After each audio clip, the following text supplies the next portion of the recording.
let's get right to it. So for you newcomers, we're looking through pocket change. It's the same as you would have in your pocket at the end of the day, maybe if different bills or whatever. But stuff in your pocket that can be worth lots of money. So it'd be really cool to turn your money that's already in your pocket into more money. So hopefully you'll watch this video and find something interesting, learn something new that you didn't know about paper currency, and share some things with me in the comments that you might know that I don't know. So let's check it out. First one, we're going to look at the series date down here, series 2013 $1 bill. I like to start by looking at the serial numbers. It's the quickest thing. I do that throughout the day usually, but with these daily bill search videos, I like to look at them for the first time when looking at them with you. So serial numbers, I look at them. The first obvious thing is to see if they match up. It's very unlikely that you'll find a bill that is a mismatched serial number is what it's called. These would be known as fancy serial numbers is what I'm going to be talking about for a second now. But a mismatched serial number is just that. It's where the serial number does not match up.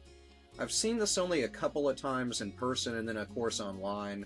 Ones that are verified by places like PCGS, who grade paper currency and coins. This one matches up. I also look to see if there's any patterns. So a ladder is whether it is ascending or descending order. For example, it'd be 1, 2, 3, 4, 5, 6, 7, 8, or descending order from that, or it's broken apart and mix matched. Nevertheless, it still is numerical values in order. You have radar bills. That's a serial number that can be read forward and backward. And then you have a few other things. Low serial numbers are just that. I wouldn't consider anything that has less than 4 zeros in the beginning to be low. And then on the flip, you can look at the run number by looking up the series date and seeing how many, in this case, Washington $1 Federal Reserve notes were printed for that series, and see if you have a high running serial number. There's a few other fancy serial numbers in there, but as far as those are concerned, you can look them up on VarietyErrors.com or a menagerie of other sites. Other things we look for in our bill searches is going to be errors with the bill. First obvious one is, does the bill sit weird on the paper itself? Is the cut weird? Is the printing weird? This would be a misprint or misaligned print, or a miscut bill. A miscut bill is going to be just that, where when they separated, in this case, a $1 bill from the sheet with the rest of the $1 bills, they miscut it and somehow it made it past quality assurance and went into circulation. There's a few other things, we'll talk about them as we go through, but that's just a little recap on what we're looking for when it comes to pocket money and things worth value. So on this $1 note, it's a series 2013. It's definitely beat up a little bit. Not the worst that we've seen if you've watched any of my videos, but definitely not the greatest. It's folded up and has been in a wallet from the curve of it. It's been in my wallet, most importantly, but it's definitely beat up, folded up. Still in okay condition if it was something collectible. Nothing on the front of the bill or the obverse of the bill. Let's look at the reverse or backside of the bill. We have obviously a fold right there that's going to detract from any value if it did have it. Nothing's really jumping out at me. Sometimes you'll get a little bit of variation in ink around this lettering here, and sometimes around the top part of this portion of the Great Seal in these stars that are above the eagle there. Not in this case though, but let's move on. Next serial number. Nothing great in there. Another one we can mention is a trinary note. Trinary notes are the same 3 digits throughout the serial number. They're better if they're in a lumps or in order in some way. Trinary notes are more collectible than valuable. Check those out in other videos I've posted. This is a series 2013 as well. You can see the delineation between qualities of these bills. The one previous was obviously in better shape. Another thing to look at is if the seals are printed askew in any way or shifted up or down, left or right. In this case, they're not. This seal here is the Federal Reserve Bank seal. In this case, it's San Francisco, which is the L, which will also be annotated in the beginning of the serial number. So those will usually match up. That's another thing to look at.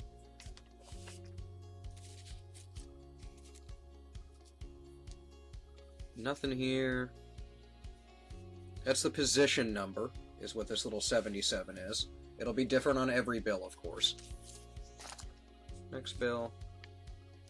Nice $5 bill. This new version of the $5 bill, or newer, I should say, was introduced in 2006 and is actually released in 2007 in September of that year. They changed graphics around. They added some anti-counterfeiting measures to the fives as they found that the number that were being counterfeited globally was increasing. So that's a little bit of factoids about that. Nothing was on the front of the bill there. Nothing in the serial number. There's a little constellation called Urion. That's spelled E-U-R-I-O-N. It's an anti-counterfeiting thing also, but just a graphic thing that's up in these digits and actually exists in the repetition of the digits on all the denominations of U.S. Federal Reserve notes.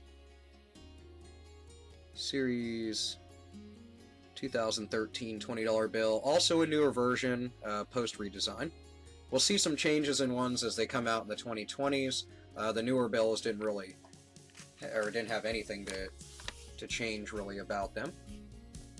We'll start seeing 2017 $1 bills more frequently in our bill searches, I'm sure, over the next little bit.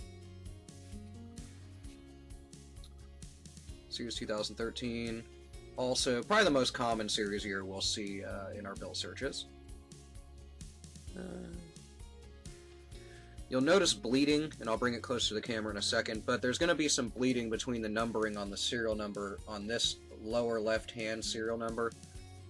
If you look at it closer in the camera, you can see just some slight blending of that green in between the digits. That's not an error. You might mistake it for an ink smear. It's not an ink smear. You can tell this bill, if it's harder to tell on camera, but in person you can definitely tell it, that the bill's been wet. You can tell by the discoloration it looks like kind of like a dirty color. It also has those ripples in the actual paper, which you would see in person if you're looking at a bill with the same condition, that determine that it's been in water and then dried out at some point. Just, you know, it is what it is, but that causes that blending of those numbers there. Reverse of the bill. Got ourselves some dirt and stuff down here. It's been wet, so we already know it's got condition issues. Some foreign ink up here, but you can tell it's not something that happened from production. It's something like a Sharpie or pen or something. There we go. On the next bill, let's straighten that a little bit. Obviously, it's got a fold. It's also got a thumbprint on it, right here on the left-hand side. Nothing in the serial number. Seals are printed straight. E is the Federal Reserve Bank of Richmond, Virginia, as copied over here. It has that same bleeding in it. What's funny is we notice on a lot of 2013s as we go through our bill searches that they're heavily printed on a couple of different digits in the serial number, and it's so common that it's not necessarily an error in my opinion. But we haven't actually seen that here, so maybe for whatever reason we're just getting better quality serial number printing on these bills. A lot of the damage on this bill too kind of detracts from the ability to see any prevalent errors, so keep that in mind as you're bill searching, that sometimes you'll need to put them under either magnification or a scope or whatever you use to coin search and bill search, but to kind of see things a little bit closer. Nothing in the serial number. K is for Dallas, Texas. Also a series 2013. Nothing with the serial numbers. It's all printed fine, which is great. You know, hey, it's still $1. A little bit of something something here, but it's not anything collectible. Here we go, a little nice star note. A little beat up, but I do keep most, if not all, star notes that I come across. So star note is a replacement note if you don't know what that is. Essentially, star notes are annotated with the star at the end there, for the reason that basically this 5, the original version of this 5, had some sort of issue, had some sort of error. They did away with it. They replaced it, but to keep catalog of the fact it's replaced and became a replacement note, they put a star there. Not all of them are collectible. I would say ones that are in much better shape than this. We can see this has a lot of things that detract from overall quality and condition of this bill, but ones that have collectible serial numbers, I would say, are going to be even more valuable than just being a star note. If you're able to get consecutive runs of star notes, $2 star notes, limited run or low serial number star notes, those are all going to be worth more than face value. In this case, with something like this, there's no pattern in the serial number.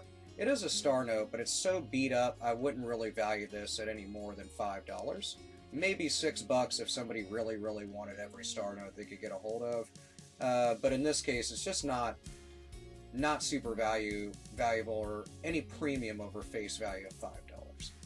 Now, that doesn't mean it couldn't be, of course, if it was in better condition or it had some sort of other error, then that would add to the premium. But this one's just not gonna fall into that. Still a cool bill though. We'll set it aside and hold on to it because I do like having star notes. Series 2013 one, probably the most beat up one. Everything's kind of rubbed off. Bills are printed in a multi-printing process, so some of the stuff is printed on the bill, some of it is printed within the bill, so to speak.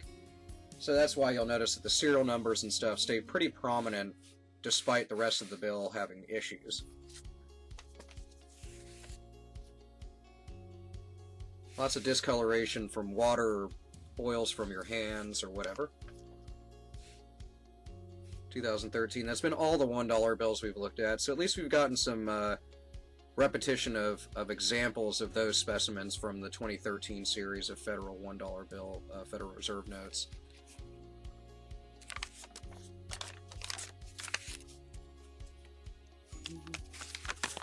Interesting little mark down here, but I don't know. Right below the N there, but it's very minimal. There's other marks on the bill, so it'd lead me to believe that it's probably a post-production mark there.